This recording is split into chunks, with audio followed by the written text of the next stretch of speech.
뜻대로 살아가고자 했었습니다. 결국 잃어버린 양은 목자가 끝까지 추적해서 사랑과 관심을 통해서 찾아 나서는, 마침내 찾는 목자의 모습을 보았습니다.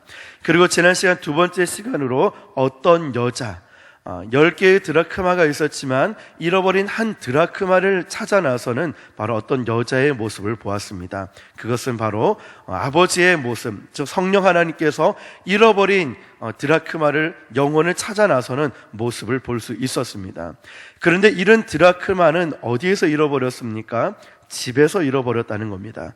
우리는 여기서 알 수 있는 것은 오늘 저와 여러분들이 이 자리에 예배 드리러 나왔습니다. 하나님 전에 예배 드리러 나왔지만 내가 주님을 알지도 믿지도 않는, 그리고 경험하지도 않는 그런 형식적인 신앙이 될 수 있다는 겁니다.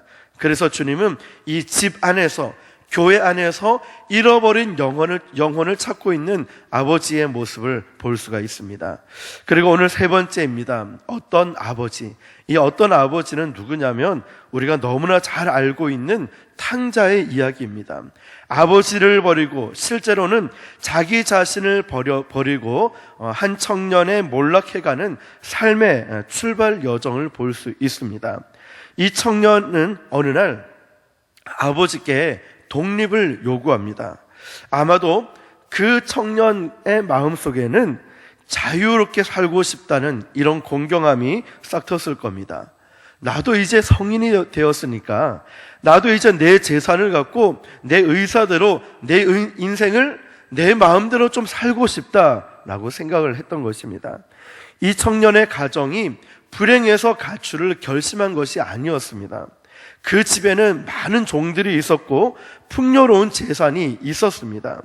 12절에 아들이 아버지 앞에 나와서 그에게 돌아올 분깃을 달라고 했을 때 이 아들의 의사를 존중해서 재산을 나누어 주는 것을 보면은 그의 아버지는 대단히 신사적이다는 것을 알 수 있습니다. 그런데 이 아들의 마음속에는 여전히 아버지에 대한 불만이 있었고 집안 형편에 대한 불만이 있었습니다. 성경이 말하는 근본적인 범죄를 보면은 인간이 하나님을 떠난 데서부터 시작한다라고 말하고 있습니다. 이 사실에 대한 가장 극적인 설명이 바로 오늘 본문에 나타난 탕자 비유에 나타난 것입니다. 사랑하는 성도 여러분, 오늘 이 탕자의 비유, 이 말씀을 통하여서 아버지는 하나님으로 생각하시고 둘째 아들은 바로 나의 모습이다 라고 생각하시고 하나님의 말씀을 들어보시길 바랍니다. 사단은 청년의 마음속에 아버지를 떠나서 유토피아의 망상을 심어줬습니다. 아버지를 떠나면 네 마음대로 할 수 있잖아. 아버지 떠나면은 너 편하게 살 수 있어. 우리도 젊은 시절 그런 생각을 한 번쯤 하지 않았습니까? 이제 대학생쯤 되고 하면은, 대학교 좀 올라가고 한 20대쯤 되고 하면은 이제 집을 좀 떠나서 나 혼자 자취하면서 음식도 해 먹고 친구들과 잠도 자고 놀러도 다니고 내 마음대로 하고 싶다는 생각 한 번쯤 해보지 않았습니까? 마침내 이 아들은 재산을 다 모아가지고 먼 나라로 떠났습니다. 아버지의 훈계도 받지 않고 아버지의 명령도 들을 필요 없고 간섭도 미치지 않는 먼 나라로 향해서 떠났습니다. 어떤 종교의 굴레를 벗어났고 도덕적인 사슬도 없고 하나님을 의식할 필요도 없는 거예요. 그러니까 지금처럼 말하면 교회 가자라고 말 들을 필요도 없고, 그리고 교회 안 가도 되는 그런 내가 주인이 되어서 내 마음대로 살아갈 수 있는 환락의 나라를 꿈꾸며 이 아들은 떠나갔습니다. 그런데 이 청년에게 찾아온 위기를 보면은 하나님을 떠난 인간에게는 반드시 위기가 찾아옵니다. 여러분, 내가 오늘 예배 한 번 예배 안 드리면 편할 것 같지만, 육신적으로 편할 것 같지만 내 영적으로는 계속 다운이 되고 마침내 위기가 찾아온다는 겁니다. 여러분, 우리가 그래서 예배의 성공이 인생의 성공이다 라고 말하지 않습니까? 이거는 그냥 어떤 구호나 듣기 좋은 말이 아닙니다. 내가 예배의 성공자가 되면은 마음속에 평안함과 하나님이 함께 하신 이 확신과 하나님의 크신 복을 받기 때문에 우리가 직장에 가든 가정에 가든 누구를 만나든지 간에 하나님이 주시는 평안함과 믿음과 확신을 갖고 우리가 살아갈 수 있습니다. 그런데 예배의 성공자가 되지 않으면 마음에 불안함이 있고 하나님이 나와 함께 하시지 않는 것 같고 내가 하나님의 일이든 직장 일이든 할 수가 없다는 겁니다. 예배의 성공자가 되면 인간관계도 좋아지고 예배의 성공자가 되면 하루 이틀 모든 삶이 행복으로 넘쳐난다는 겁니다. 하나님을 떠난 인간에게 반드시 찾아오는 위기가 있습니다. 오늘 성경 말씀 보니까 아버지를 떠난 이 아들이 어떻게 살았냐면 허랑방탕했다라고 말하고 있습니다. 허랑방탕하게. 아버지를 떠나서 평안하고 기쁘고 즐겁고 그런 환상의 나라를 꿈꾸었지만 아버지를 떠난 이 아들은 성경이 말하기를 허랑방탕했다 말하고 있습니다. 규범이 없고 도덕적인 기준을 상실해서 방탕한 삶 속에 빠져버린 이 청년의 모습을 볼 수 있습니다. 성경은 이 청년이 아버지께로 받은 재산을 모두 다 탕진했다라고 말하고 있습니다. 여러분, 이처럼 죄가 있으면 모든 것을 빼앗아 갑니다. 죄는 적당히 지을 수가 없는 것이 그 본질입니다. 적당히 이만큼만 죄를 짓지 이럴 수가 없다는 겁니다. 술을 굉장히 좋아하는 어떤 분이 이렇게 말하는 것을 들었습니다. 나는 술을 많이 마시던가 아니면 술을 절대로 안 마시던가 둘 중에 하나를 결정해야 된다라는 말을 했습니다. 왜냐하면 나는 술을 조금만 마시겠다 결심하지만 술을 마시기 시작하면 그칠 수 없는 것이 나의 고민입니다 라고 말을 하는 것입니다. 어쩌면 이것이 죄악의 본질을 보여주고 있는 것입니다. 죄는 통제가 불가능합니다. 우리는 가장 범죄한 이 죄, 심각하지 않다고 생각하는 죄를 더 조심해야 됩니다. 심각한 인간의 범죄는 단 하나의 자그마한 사소한 죄로부터 시작되는 것입니다. 여기 이 청년은 자기의 모든 것을 다 낭비하고 탕진한 후에 말할 수 없는 허무감에 빠지게 됩니다. 고독감만 남았어요. 마음속에 상처만 남은 거예요. 설상가상으로 이 나라에 이 지역에 흉년이 들었다는 겁니다. 마침내 이 청년은 궁핍하게 된 거예요. 홀로 남게 된 곤고함, 그런 상처들. 여러분, 그런데 이 청년은 모든 것을 다 탕진했음에도 불구하고 먹을 것이 없는 궁핍한 상태가 되었음에도 불구하고 이 아들은 다시 고향으로 아버지께로 돌아가야겠다는 결심을 하지 않고 끝까지 고집을 부리면서 자신의 힘으로 어떻게든 해결해 보려고 그 해결책을 모색하고 있습니다. 백성 중 하나에게 붙어서 돼지를 치고 살지언정 나는 집으로 돌아가지 않겠다 생각하고 있다는 겁니다. 그것이 바로 오만한 자존심 때문이었습니다. 여러분, 우리도 고집 부려서는 안 됩니다. 하나님 앞에 돌아가야 되는데 알량한 자존심 때문에 주님께 돌아가지 않는 거예요.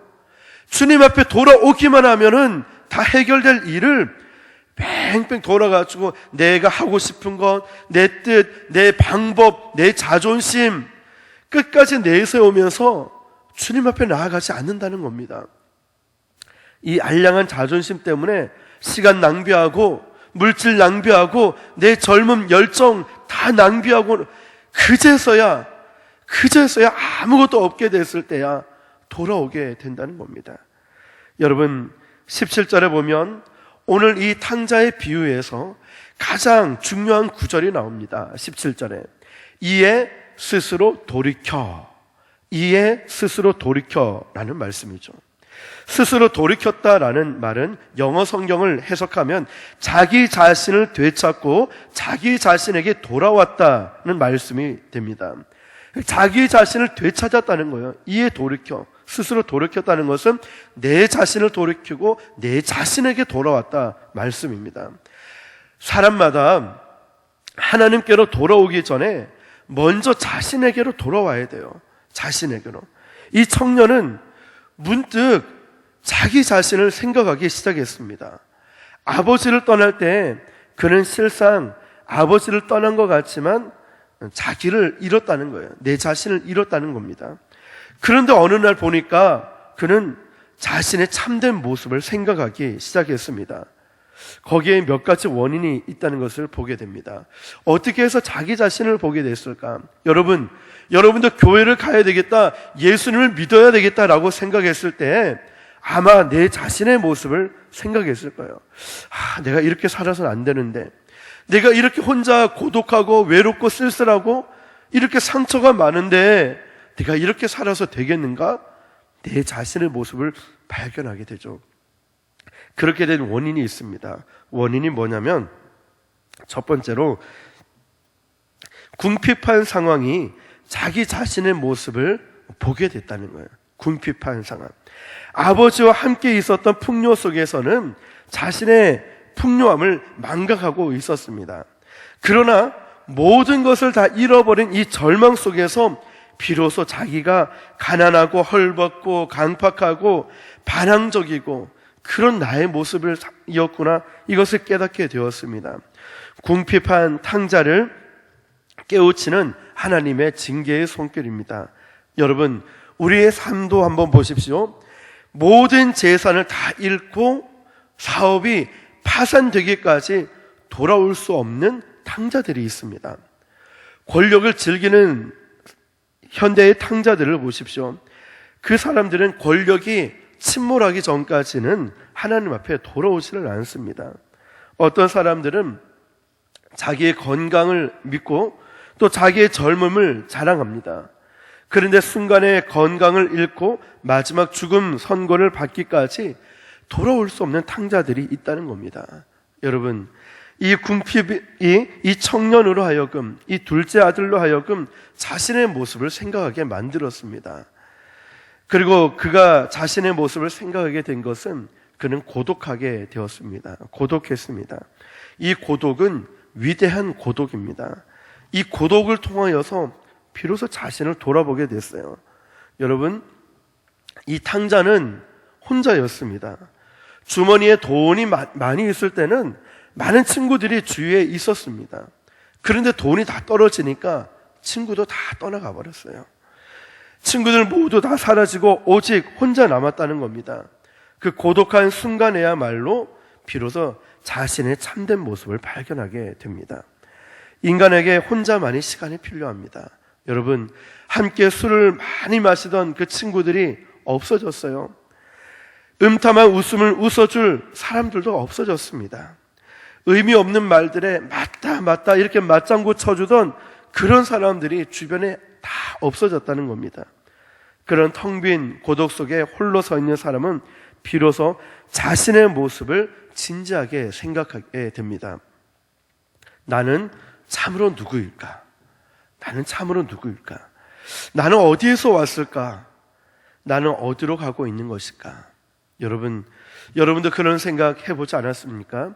지금은 많은 사람들이 주변에 있지만, 집에서도 가족들이 있지만, 어떤 날 혼자 남아있는 그 순간에 정말 하나님을 생각해 보지 않았습니까?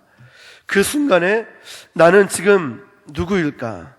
나는 어디에서 왔고 또 어디로 가고 있는 것일까? 내 인생은 도대체 앞으로 어떻게 될 것인가? 내가 무엇을 위해 살아가야 할 것인가? 한번 생각해 보지 않으셨습니까? 바로 이 고독이, 바로 이 탕자가 자신을 돌아볼 수 있는 계기가 되었다는 겁니다. 또한 아버지의 기도가 있었습니다. 이것은 무리한 상상이 아닙니다. 오늘 30절에 보면 큰 아들의 반응이 기록되어 있습니다. 이 아들이 집으로 돌아왔을 때 형이었던 큰 아들이 아버지의 살림을 창녀와 함께 먹어버린 이 아들이 돌아오매 이 아들을 위하여 살찐 송아지를 잡으셨나이다 반응을 보이고 있죠. 이 형은 자기 동생이 창녀와 함께 살림을 탕진했다라는 소문을 들었던 것입니다. 아버지인들 그 소식을 듣지 않았겠습니까? 그러면 아버지 입장에서 얼마나 많은 밤을 지새우며 울었겠습니까? 탕자가 먼 나라에서 무너져 가고 있을 때 아버지의 가슴은 찢어졌고 사랑하는 자식을 위해서 기도하지 않았겠습니까? 여러분, 이 둘째 아들이 돌아왔을 때의 아버지의 모습을 보십시오. 먼 거리 있음에도 불구하고 한 걸음에 달려왔던 아버지의 모습. 그렇다면 이 아버지는 아들이 어디서 무엇을 하는지, 얼마나 고통 가운데 있는지 더 가슴이 찢어지면서 그 아들을 위해서 기도하지 않았겠습니까? 바로 아버지의 기도가 있었기 때문에 이 둘째 아들이 비로소 그 마음을 돌이키고 돌아올 수 있게 된다는 것입니다. 그리고 네 번째, 어떻게 해서 자신을 돌아보게 됐냐면 기억이라는 하나님의 위대한 선물을 사용하신 것입니다. 17절을 보니까 이에 스스로 돌이켜 이르되 내 아버지에게는 양식의 풍족한 품꾼이 얼마나 많은가, 나는 여기서 주려 죽는구나 고 독백을 합니다. 아버지의 풍요로운 상황들을 생각하게 하면서 상대적으로 자신이 헐벗은 것을 깨닫게 된 것입니다. 아버지와 함께 있었던 그 나날들의 행복이 주마등처럼 그의 머리를 스치고 지나가기 시작합니다. 그리고 아버지를 떠난 현재의 모습, 현재의 아픔을 깨닫기 시작한 것입니다. 자기 자신의 이 모습은 어떻습니까? 지금 돼지를 치고 쥐염 열매로 먹고 잤지만 주는 자도 없었습니다. 생각하며 생각할수록 자신은 고통 가운데 있고 아버지의 모습은 풍요로운 그런 모습을 생각하게 된 것입니다. 그러나 지금도 늦지 않았습니다. 살아계신 하나님 아버지는 지금도 모든 것을 준비해 놓으시고 주님의 풍요로움과 넉넉함을 통해서 사랑과 용서와 능력으로 준비해 놓으시고 오늘날 지금도 잃어버린 탕자를 초청하고 계십니다. 사랑하는 성도 여러분, 지금 나의 상황은 어렵고 힘들고 가난한 상황이라 할지라도 우리가 주님께로 나아가면 주님의 그 풍요로움과 안전과 행복함이 있다는 것을 믿으시길 바랍니다. 그래서 우리가 주님께로 돌아가야 돼요. 여러분의 아픔과 여러분의 슬픔과 문제가 있어도 그 문제가 있다면 그 문제 때문에라도 우리는 주님께로 돌아가야 한다는 것입니다. 마침내 주님께로 돌아갔을 때 우리 모든 것을 책임져 주시는 하나님의 사랑을 우리가 느끼게 될 줄 믿습니다. 마침내 이 탕자는 위대한 귀향의 결단을 내리게 됩니다. 17절에 보면 먼저 돌아가야 하겠다는 소원이 생깁니다. 그리고 18절, 19절에 보면은 죄악에 대한 깨달음을 보여주고 있습니다. 자, 어떻게 생각을 합니까? 돌아가야지. 이 생각이 먼저 있었어요. 이대로 불안과 허무함 속에서 방황하며 좌절하며 살 수 없다.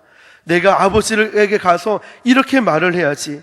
내가 하늘과 아버지께 죄를 지었사오니 아버지여 나는 죄인입니다. 지금부터는 아버지의 아들이라 일컬음을 감당하지 못하겠나이다. 나를 품꾼의 하나로 보소서 하리라. 이 아들은 이제 마음에 아버지께로 돌아가야 하겠다라는 소원이 생긴 거예요. 그리고 아버지를 만났을 때 내가 무슨 말을 어떻게 해야 될지 생각하고 있다는 겁니다. 여러분, 지금 하나님의 말씀을 듣고 계십니까? 내가 아직도 주님을 체험하고 경험한 기억이 없습니까? 여러분, 마음의 소원을 가지시길 축복합니다. 내가 주님을 만나야지. 내가 앞으로 어떻게 살아야지. 내가 충성 봉사하고 내가 예배를 어떻게 드리고 이제 기도 생활하고 이제 전도를 해야지. 주님을 만났을 때 저는 너무나 많은 죄를 지었어요. 아시죠? 저희가 무슨 죄를 지었고 내가 얼마나 주님 마음 아프게 한지 아시죠? 주님, 그저 저를 불쌍히 여겨주시고 품꾼의 하나로 그냥 그렇게 생각해 주십시오. 마음의 소원을 갖는 거예요. 우리가 주님을 만났을 때 내가 무슨 말을 하고 어떻게 살아가야 할지 마음의 소원을 갖는 거예요. 내가 지금 예수님을 믿는다는 말을 하지만 내 신앙이 형식적인 신앙에 빠져 있다면 이제 정말 주님을 만나서 주님과 동행하는 삶을 살아야지. 마음의 소원을 갖는 겁니다. 이 아들은 이 결심을 하기까지 얼마나 그 마음속에 망설임과 또 이렇게 주저함이 있었겠습니까?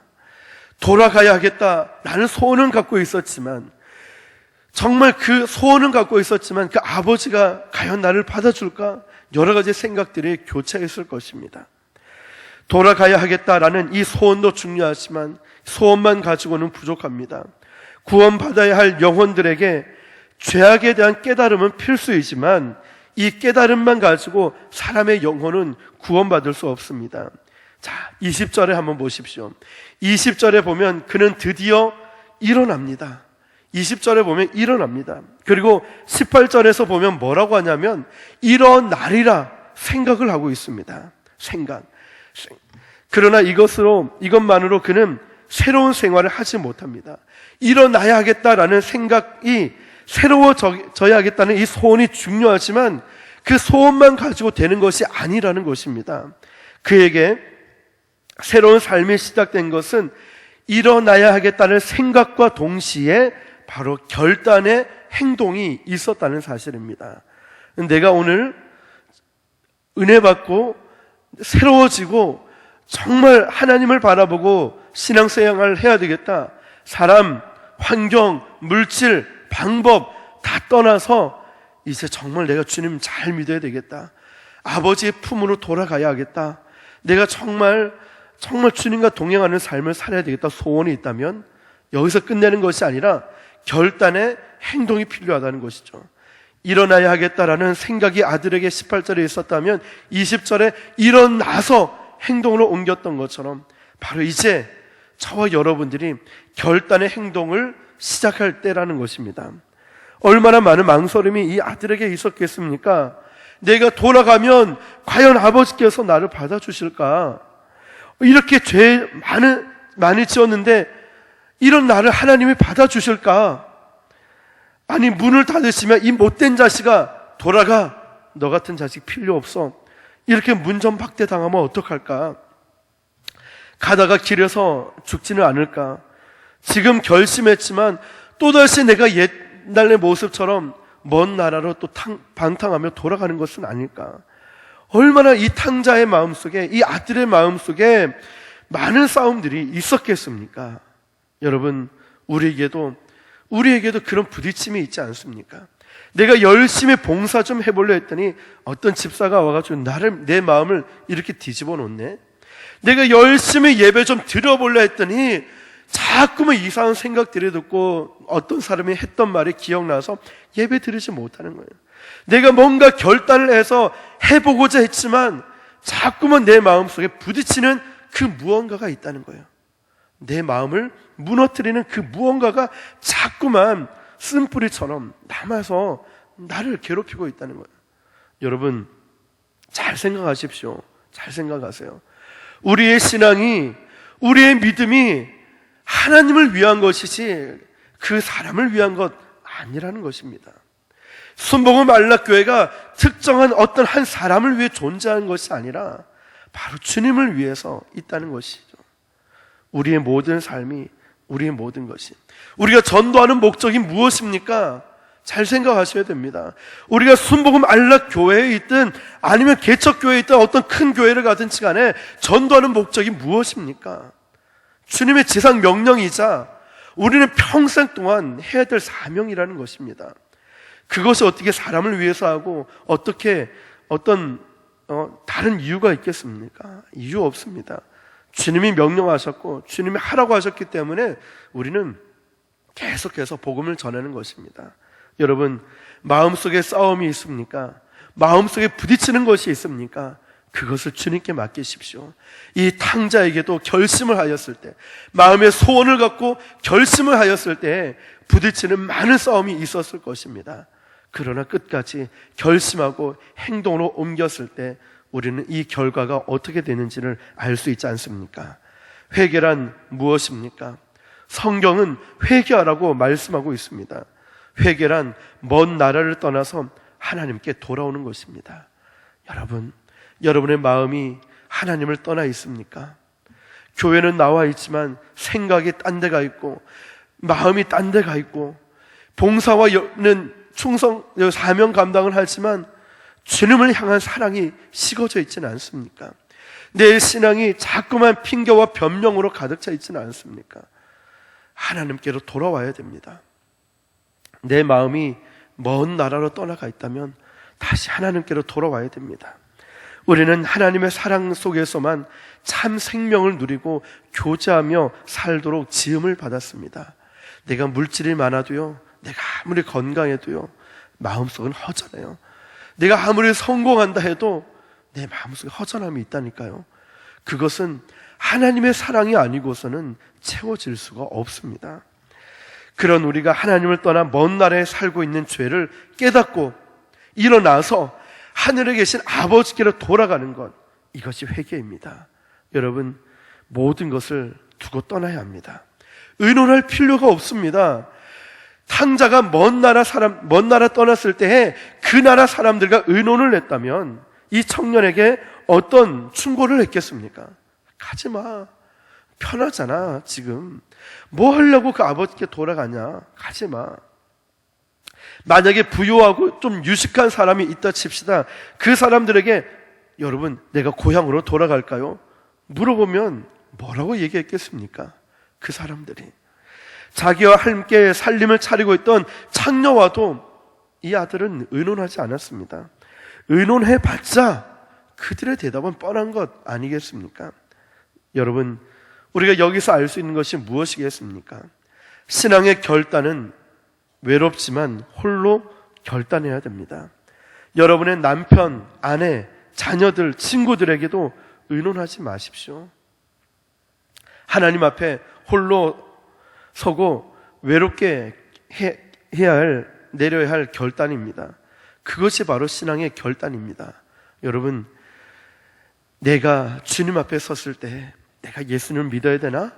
내가 교회 가야 되나? 말아야 되나? 이런 결단을 할 때 정말 주님이 내 안에 계시고 살아계심을 믿는다면 망설이지 마시고 그대로 주님께 돌아오시길 바랍니다. 그대로 돌아와야 돼요. 나는 너무 초라해. 가진 것도 없고 배운 것도 없고 아는 것도 없고 나는 이대로 돌아갈 수 없다라고 생각하지 마십시오. 그러면 영원히 돌아오지 못할 것입니다. 우리는 있는 모습 그대로 주님께로 돌아와야 됩니다. 마지막으로 이제 거룩한 만남을 봅니다. 20절 말씀 보면 아직도 거리가 먼데 라는 이 문장을 보십시오. 아직도 거리가 먼데. 돌아오기 이제 결단을 하고 돌아오는 거예요, 이 탕자가. 그런데 가고 있는데 아직도 아버지와 이 아들 사이는 거리가 먼데 아버지가 저 멀리서 보고 측은히 여기고 한 걸음에 달려와서 목을 끌어안고 입을 맞춘다는 겁니다. 여러분, 죄인이 하나님 앞에 돌아올 때 그 거리는 항상 멀게만 느껴집니다. 내가 주님께 돌아와야 되는데 거리가 너무 멀게만 느껴지는 거예요. 왜 뭡니까? 지은 죄가 많기 때문에. 너무나 부족하고 이 탕자처럼 방황하며 살아왔던 이 나의 삶이 주님께 너무 죄송하니까 오는 거리가 너무 멀게 느껴지는 거예요.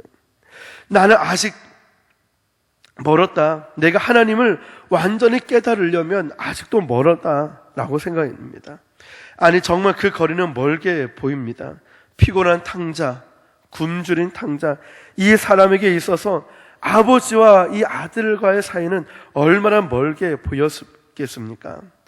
그 마음속에는 어떻게 아버지를 대할까 오만 생각들이 많이 있었을 겁니다. 면목 없이 이 아들이 아버지 앞에 서기를 결심했을 때 아버지와 자기와의 사이는 엄청나게 먼 거리로 생각을 했을 것입니다. 그런데 여러분, 성경은 이렇게 말씀하고 있습니다. 아버지가 탕자를 먼저 보았습니다. 우리가 하나님께 먼저 소리친 것이 아닙니다. 내가 예수님을 믿어야지, 내가 주님께 나아가야지, 내가 교회에 나가야지 먼저 소리친 것이 아니라는 거예요. 하나님이 먼저 나를 보셨다는 거예요.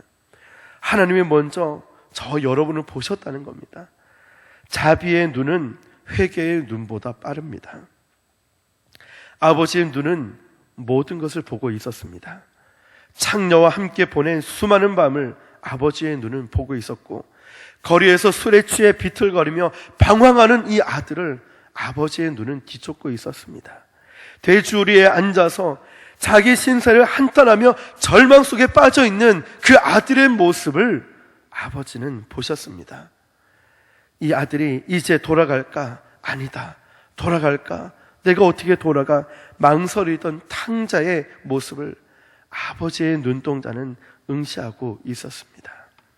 여러분, 저와 여러분의 삶 또한 마찬가지입니다. 여러분이 갈등하고 고민하고 아파하고 슬퍼하고 고독 가운데 상처 가운데 홀로 아파하고 있을 그 순간에 내가 주님을 찾아야지, 내가 이제 교회 가야지, 수많은 시간들을 방황하고 홀로 고독 가운데 있는 그 시간들, 많은 일들을 해봤지만 사업에 실패하고 직장에서도 인정을 받지 못하고 방황하던 그 순간을 우리 아버지 하나님은 여러분을 보고 계십니다.